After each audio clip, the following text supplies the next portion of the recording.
La primera clase del curso Aprende a vivir sin plástico de 9010 Project Academy. En este episodio hablaremos de la situación actual del plástico en el mundo, cómo se forman los microplásticos, cómo los ingerimos y cómo afectan nuestra salud. Actualmente se estima que el consumo medio de microplásticos es equivalente a una tarjeta como esta a la semana, pero el tuyo podrá ser mucho menor cuando acabes este curso. Los plásticos derivados del petróleo tardan más de 400 años en degradarse. Se inventaron a principios del siglo XX y hace unos 70 años los empezamos a producir a gran escala. Esta producción no ha parado de aumentar hasta el día de hoy, siendo cada vez más los productos producidos y envasados con este material. En Europa, solo en los años 90 se implementaron sistemas de reciclaje. Y al día de hoy, a nivel global, solo un 9% de los plásticos producidos se llegan a reciclar. El resto va a vertederos, se incinera o acaba en la naturaleza.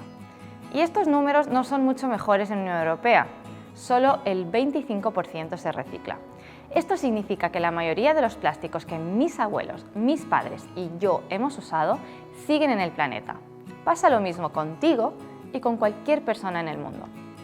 El plástico es un material excelente, ligero, resistente, moldeable, que ha permitido muchísimos avances en la sociedad de hoy. En áreas como la medicina, diversas ramas de la ciencia, saneamiento urbano, movilidad, tecnología, entre muchas otras. Pero le hemos dado un uso excesivo y estamos aplicando material que dura más de 400 años para envases que duran minutos o semanas en manos del consumidor final. Y si hay algo para el que no deberíamos usarlo, es para envases alimentarios. Hay estudios en Estados Unidos donde compararon durante un año personas que tomaban solo agua embotellada con personas que tomaban solo agua del grifo. El grupo agua embotellada les encontraron una media de consumo de 90.000 partículas de microplásticos y el grupo agua del grifo solo 3.500 partículas de microplásticos. Además, en el 2020 se documentó por primera vez la presencia de microplásticos en placentas humanas, tanto en cara fetal como en cara materna. Y en el 2021 se comprobó la existencia de microplásticos en sangre humana. ¡Wow! Vaya bomba que te acabo de soltar, ¿no? Bueno, entonces, ¿qué son los microplásticos? ¿Cómo se forman? ¿Y cómo llegan a nuestra sangre?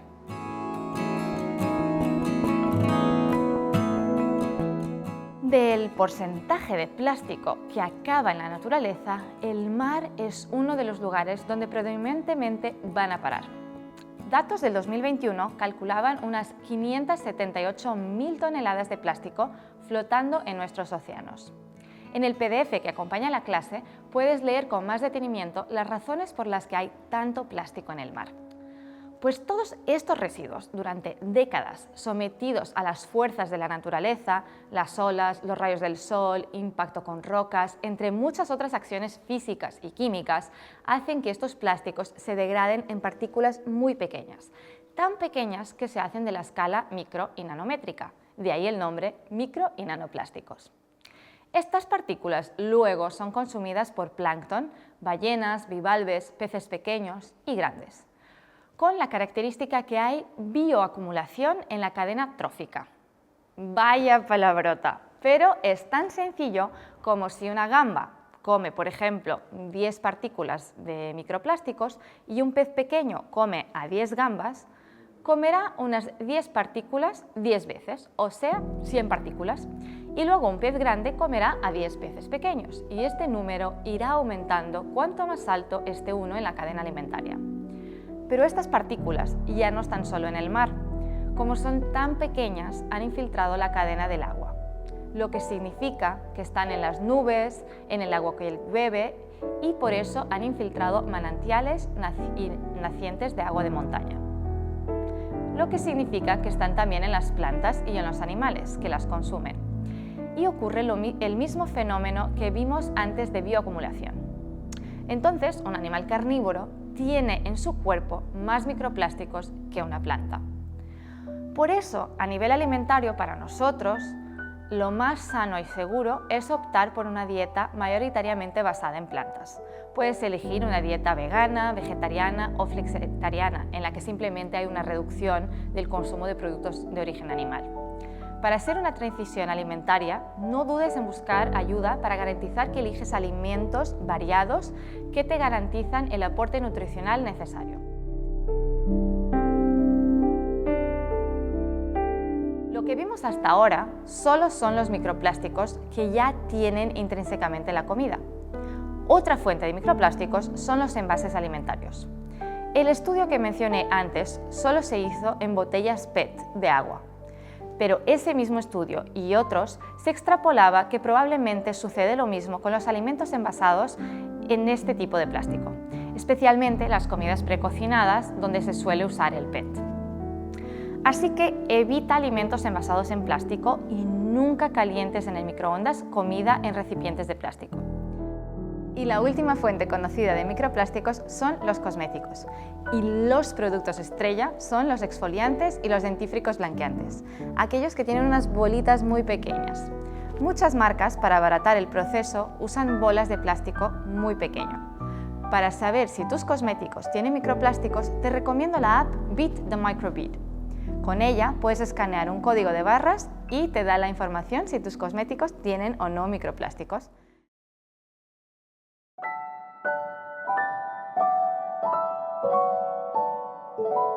Bueno, ahora que ya sabemos cómo llegan estos microplásticos al cuerpo y qué podemos hacer para reducir nuestro consumo, pero ¿qué consecuencias tiene esto en nuestra salud?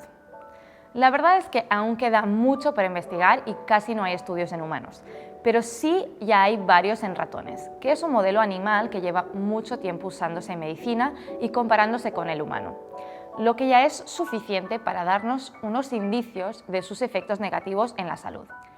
Las consecuencias principales parecen ser en el sistema inmune, intestinal y respiratorio. A nivel respiratorio, es la única que tiene estudios en humanos y ocurre por vía inhalatoria en trabajadores de la industria textil al respirar microplásticos de fibras sintéticas durante muchas horas. Se han visto un aumento en las crisis asmáticas en personas que ya lo eran e incluso un aumento de bronquitis en personas no asmáticas. A nivel intestinal, en ratones se veía un aumento de la permeabilidad de la barrera intestinal. Esto en humanos empieza a describirse como síndrome de intestino permeable. Esta es una respuesta fisiológica a agresiones y tóxicos a nivel del intestino y se está viendo como causa de muchos dolores abdominales difusos que no se consigue encontrar la causa y muchos a veces se acaban diagnosticando de colon irritable.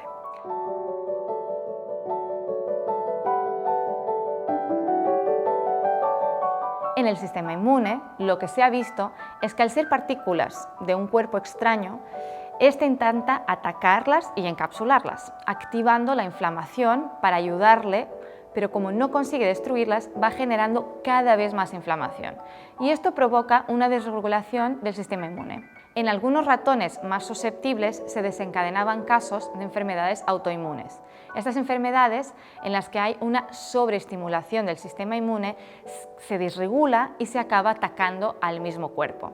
Y pueden afectar a cualquier órgano. Y hay muchísimas enfermedades dentro de esta categoría, que puede ser que las hayas escuchado, como son el lupus, la tiroiditis de Hashimoto, enfermedad de Graves, enfermedad de Crohn, colitis ulcerosa, artritis reumatoide, vitiligo, entre muchas otras. Queda mucho por investigar y en las próximas décadas seguro saldrá mucho más información. ¿Pero no prefieres evitarlos desde ya? Es por eso que yo y todos los expertos en la economía circular creemos que la forma más efectiva de liberarnos de los plásticos en el mar y en nuestra sangre es frenando su producción.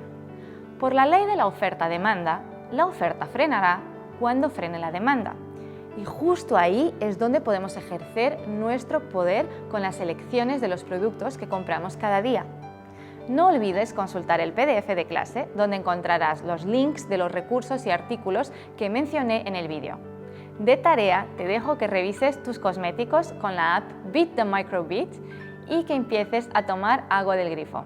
Si necesitas un filtro, puedes consultarlo en nuestro blog, tienes el link también en el PDF.